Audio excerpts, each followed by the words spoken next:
قدر ظلم اور قہر ہو رہا ہے فلسطین کے مسلمانوں پر، اور بڑی بڑی قوتیں خاموش ہیں، تو ان کے لیے ایک پیغام ہے کہ امام سجاد علیہ رحمۃ اللہ تعالی علیہ فرماتے ہیں کہ مجھ کو اتنی تکلیف کربلا میں نہیں ہوئی جتنی کوفہ والوں کے خاموش رہنے پر ہوئی۔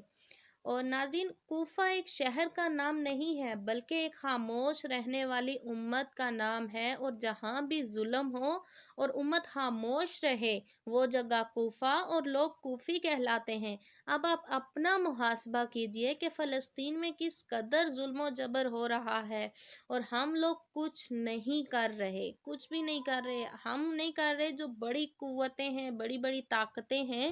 وہ لوگ بھی آگے نہیں آ رہے۔ آپ جب خود پر یہ چیز اپلائی کریں گے کہ اگر ان کی جگہ ہماری مائیں بہنیں بیٹیاں ہماری اولاد ہوتی تو کیا ہم اس وقت بھی خاموش رہتے؟